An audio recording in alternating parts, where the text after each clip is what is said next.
Good morning, class. Welcome to Cuckoldry 101. I am your professor, doctor. Well, not doctor, professor. Technically not professor either, but I have suffered at a postgraduate level, so let's not get hung up on credentials. I am Steelroom, broadcaster, relationship theorist, emotional systems engineer, and according to many deeply disrespectful people on the internet, perhaps the most qualified living man to teach this course. Now, some people become experts through study, some through research, some through apprenticeship. I became an expert the old-fashioned way. Catastrophic practical experience. That's right. I didn't read about humiliation. I field tested it. I didn't merely study denial. I built a home in it. I didn't theorize about what happens when another man becomes far too involved in your romantic ecosystem. I said, interesting. Let's see where this goes. That's scholarship. That's commitment. That's why you're paying tuition. Slide 1. What is cuckoldry? Now, traditionally, cuckoldry is defined in certain very specific ways. But in the Steelroom School of Advanced Reframing, we use a broader definition. Cuckoldry is simply any situation in which a man loses control of his own romantic life but finds a way to describe it as a strategic win. Write that down. That will be on the midterm. For example, your partner starts spending suspicious amounts of time with somebody else. Amateur response? That's devastating. Professional response? I was testing loyalty. Your relationship collapses in public? Amateur. My life is falling apart. Professional. This is actually incredible content. People mock you for months. Amateur. I should retreat and rebuild.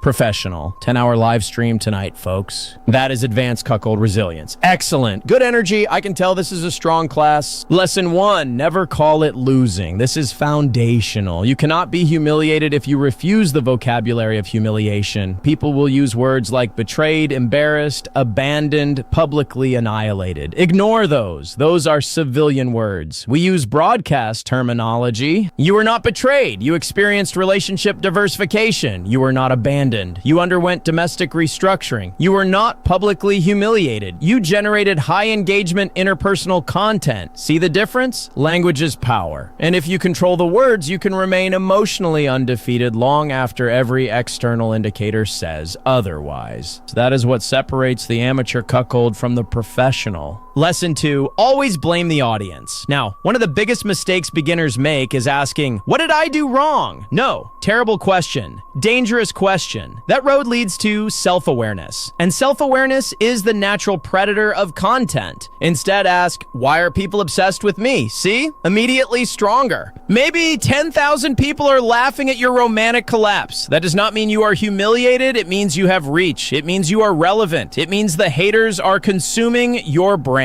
Congratulations. You've converted pain into impressions. That's digital marketing. Lesson 3, the third-party problem. Now let's discuss what academics call the other guy. The other guy is crucial. He may be more charismatic, more successful, more interesting, possibly better at retaining the attention of your own partner. This can feel threatening, but remember, he is not replacing you. He is supporting your narrative arc. Without him, what do you have? A mediocre radio show and unpaid bills. With him, lore, conflict clips, court-adjacent vocabulary, 3 months of emergency broadcasts. He becomes a content partner who doesn't know he's a content partner. That's leverage. So when somebody says, Professor Toe, another man got involved with your wife, I say, incorrect. Another man joined the expanded Steelroom content universe. Very different. Lesson 4, public denial is an art form. This is where many students fail. You cannot simply deny reality once. You must deny it repeatedly and with increasing confidence. A weak man says, that didn't happen. A trained man says, actually, what happened is much more complicated. A master says, you people don't understand relationships. That last one is very powerful because now the audience is on defense. They think they watched something obvious happen, but you tell them they lack the emotional intelligence to comprehend it. That's professor level work. Here we see the Steelroom denial curve. On the horizontal axis, evidence. On the vertical axis, confidence. Notice something interesting. As evidence increases, confidence also increases. That is the hallmark of a mature broadcaster. Lesson 5, make everything a win. This is probably the most important thing I can teach you. If your wife leaves, win for the toe. If she comes back, bigger win for the toe. If another man becomes part of the story, engagement win. If everybody laughs, comedy win. If nobody laughs, they're uncomfortable because you're too real, win. If friends warn you, jealous. If friends leave, disloyalty exposed, win. If strangers mock you, relevant. If strangers stop caring, peace and quiet, win. You see, there is no losing. That's the secret.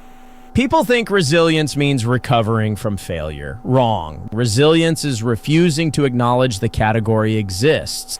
Lesson 6. Academic cuckold posture. Body language matters, never slump, never look defeated. You want a posture that says, yes, my personal life became public entertainment, but I remain the program director. Chest out, chin up, graduation cap slightly crooked, maybe hold a coffee mug.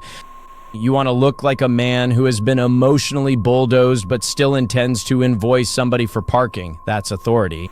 Lesson 7. Teach others. This is where I am now. Transcendence. At first, cuckoldry happened to me. Then I understood it. Then I monetized it. And now I teach it. This is the hero's journey. Joseph Campbell wrote about this, probably. The final stage of humiliation is academia. You stand in front of young minds and say, do not fear romantic catastrophe. Because one day, if you're lucky, you too may convert it into a 12-part live stream series with donation goals. That is the American dream.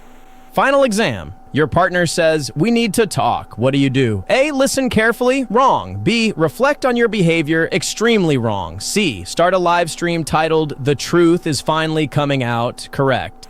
Next question. A rival humiliates you publicly. Do you walk away? No. Improve yourself? Absolutely not. Mention him every day for the next 18 months while insisting you don't care. Correct again. You're learning. I'm proud of you. Commencement. Students, you came here as ordinary men who believed betrayal was betrayal. Humiliation was humiliation. And losing was losing. But now you know better. You know that shame can be reframed. You know that romantic catastrophe can become branding. You know that if reality becomes unbearable, you can simply rename it. And most importantly, you know that no matter what happens, it can always be a win for the toe. Exactly as planned. Class dismissed.